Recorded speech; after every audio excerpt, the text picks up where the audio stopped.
to offend Article 28, that because of that inconvenience, let us proceed with the trial which is likely to be a futile exercise, a nullity. That's exactly what happened in the Kazinda case. They proceeded with the matter, oblivious of all these issues, and in the end, the whole trial was nullified by the Constitutional Court. Does it help the state? Does it help the court which is taking its time to listen to us? Does it help the parties? Who does it serve? Does it serve the interests of justice? That's why we are raising it at the earliest, and we must be commended. He's going to commend you after here. Most obliged, my lord. The second last, my lord, in the alternative to that, if they fear that inconvenience, and they are agreeing with us that a parallel trial would have constitutional challenges, then they have the option of withdrawing the charges. That option is available. Why are you raising that?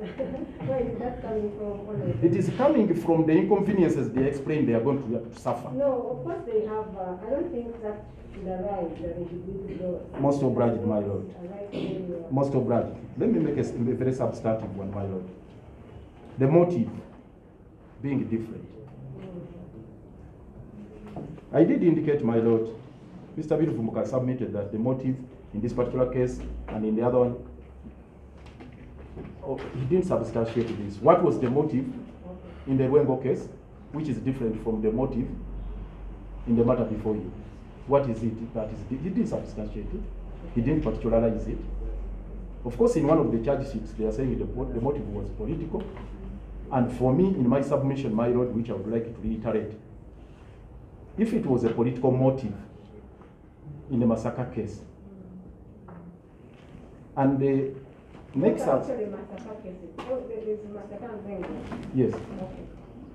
But they are all the same, it's all the same locality. And our contention, my lord, is if the motive in the massacre case was political, in the charge sheet, which is also annexed here to the pleadings before you, of 29th in regard to the Rwengo case, the file which is already also the massacre, they have not stated. They have not stated the motive. And that's what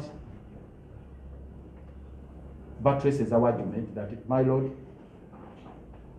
the very fact that they brought terrorism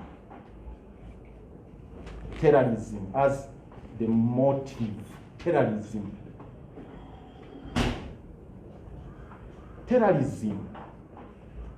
is the thread that binds all these counts of murder. Yes, I'm about to conclude, my lord. Our submission is, my lord, we invite this honorable court to look at that thread that binds these counts. The allegation is that during that period, 2021, and they are saying the motive was political in the aftermath of the 2021 elections, there was a spate of violence. There was a spate of machete killings. There was a spate of terrorism in the massacre. And in the month of August, specifically, there were murders that were committed on 2nd and 23rd. In the course of executing those acts of violence, allegedly. My lord, that is the thread this honorable court has to look at.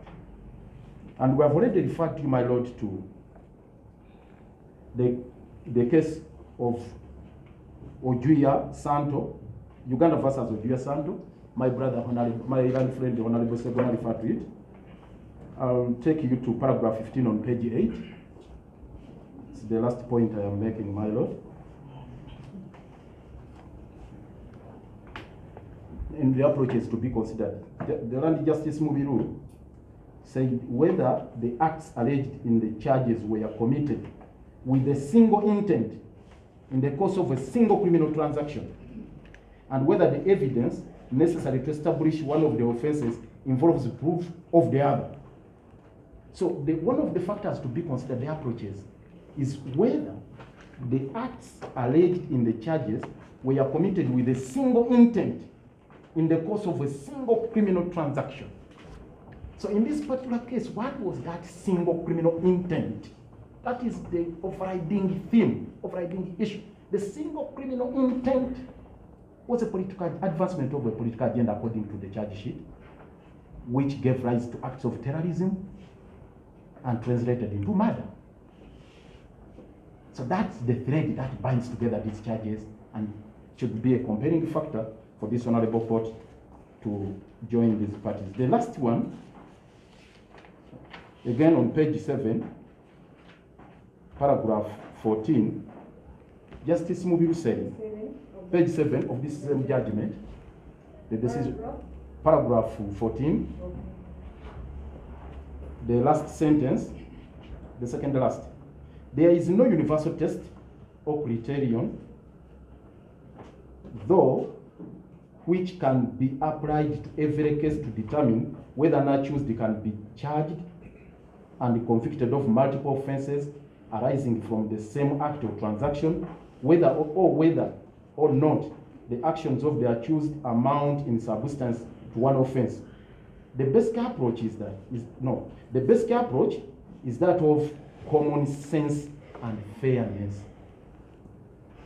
The principle here is that there is no universal test. It's not there.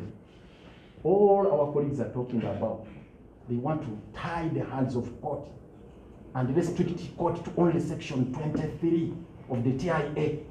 Join the parties, No, there is no common test. The test here, they said, is one of common sense and fairness. And fairness. And that's what is entailed or enshrined in Article 28 of the Constitution. And my Lord, earlier on I made the submission and I was perceived to have been intimidating a court, but I want to end my rejoinder by reiterating that particular point that, my Lord, no, not intimidation, my Lord. The caution all of us, the caution to go on record, my Lord, or for all the parties, officers of court, that we are here to uphold the Constitution. We are here to guarantee fairness and justice.